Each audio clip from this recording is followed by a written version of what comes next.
Richard Gage, architecte depuis 20 ans, membre de l'Institut des architectes, organisa une tournée de conférences dans le monde.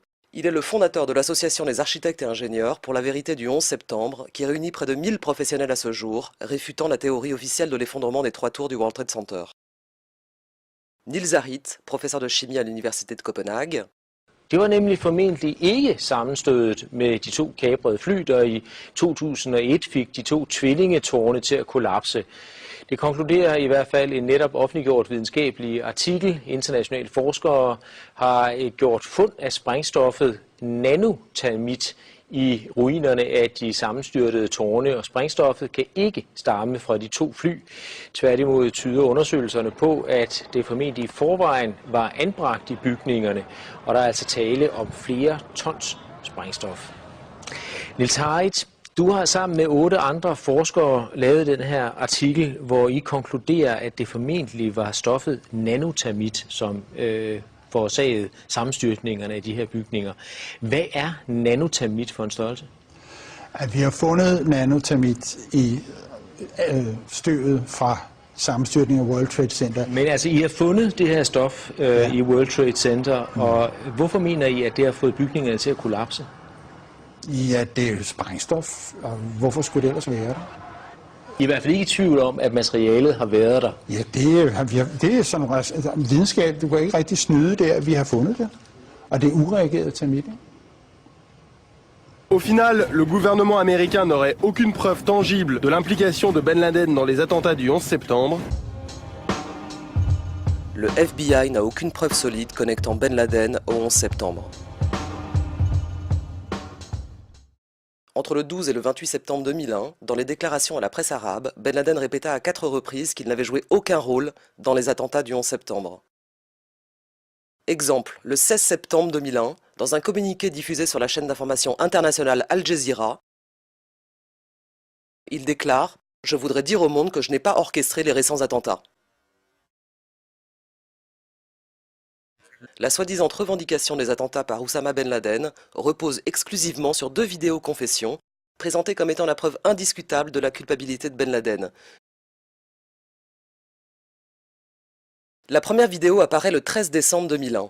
Elle fut mystérieusement retrouvée par la CIA dans une maison en Afghanistan, puis elle fut traduite par le Pentagone pour être ensuite diffusée dans le monde entier.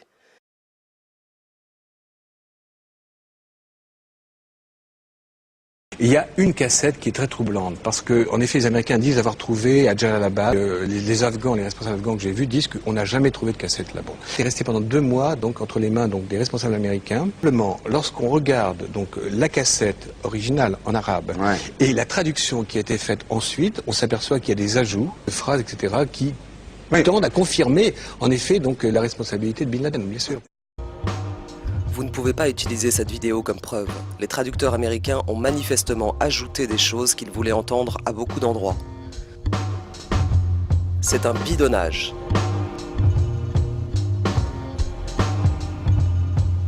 De plus, la ressemblance entre le Ben Laden que nous voyons sur cette vidéo et les images assurément authentiques de Ben Laden ne saute pas aux yeux.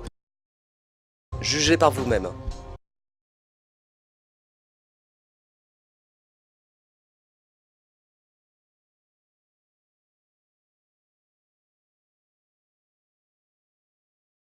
Une deuxième et ultime vidéo confession apparaît le 29 octobre 2004, soit, étonnante coïncidence, 4 jours avant les élections présidentielles américaines qui virent Bush se faire réélire. Compte tenu du flot d'opérations de désinformation menées depuis le 11 septembre 2001, la publication de cette vidéo doit être appréhendée avec précaution. L'idée d'une fabrication totale n'est une nouvelle fois pas à exclure.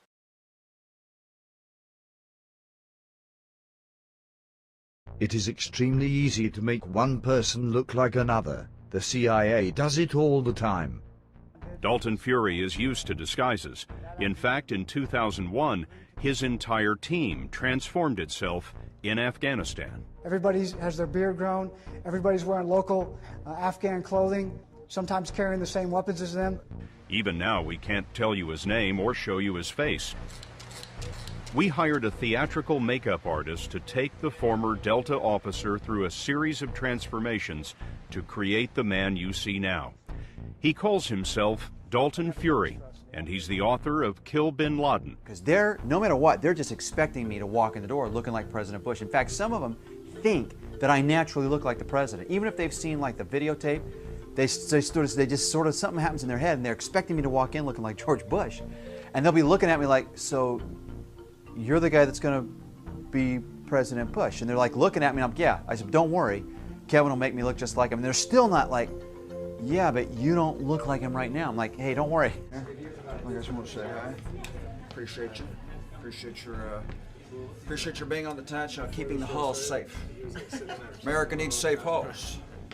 A lot of halls are dangerous. You make this one safe. God bless you.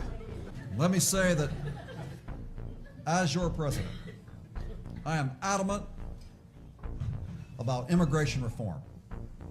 I recently spoke with Mexico's new president and drug lord, El Grande Diablo.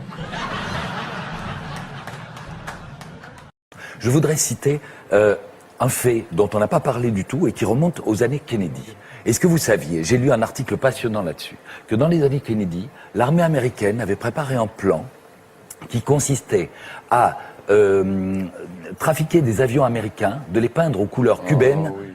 Ce document datant de 1962 est pourtant bien réel et a été déclassifié en 1997.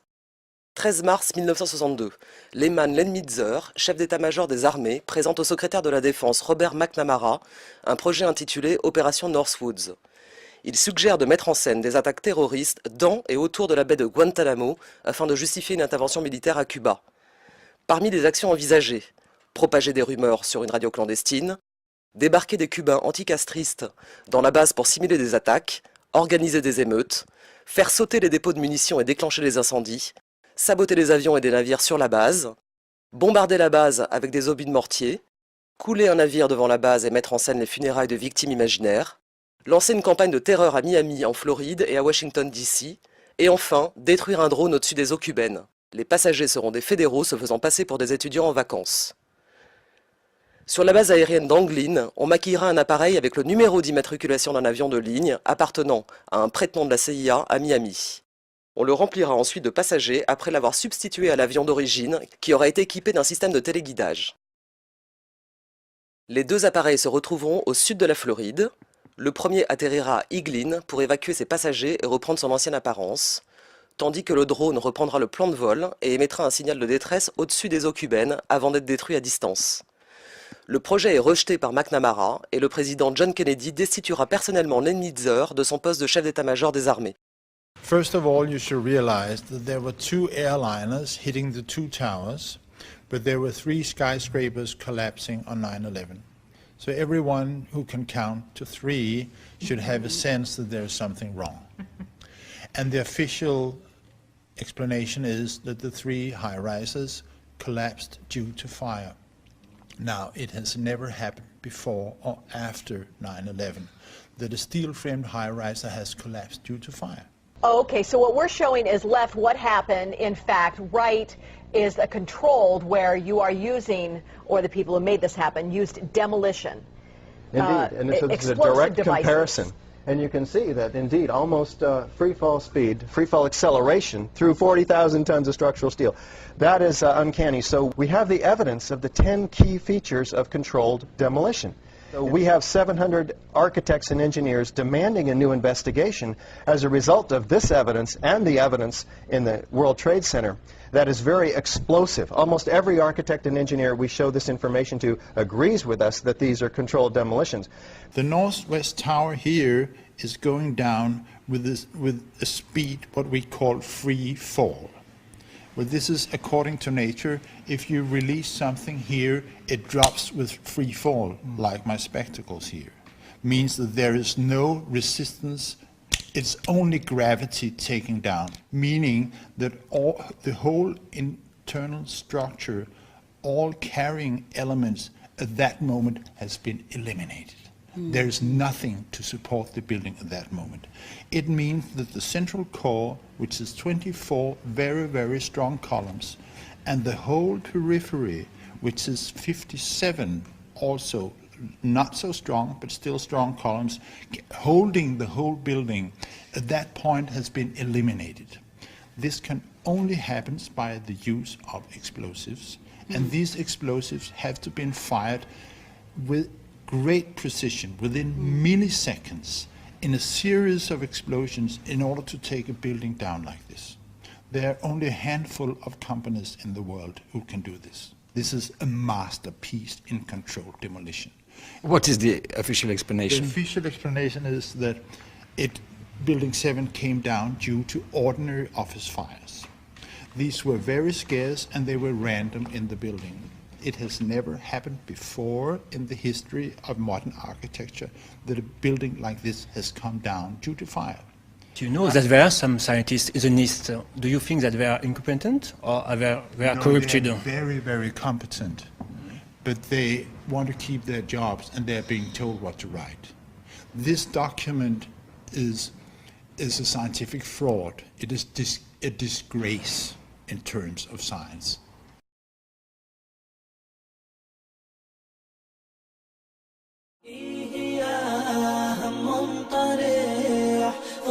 شكواك وقل أنت في بيت الكريم وهو يعطي من سأل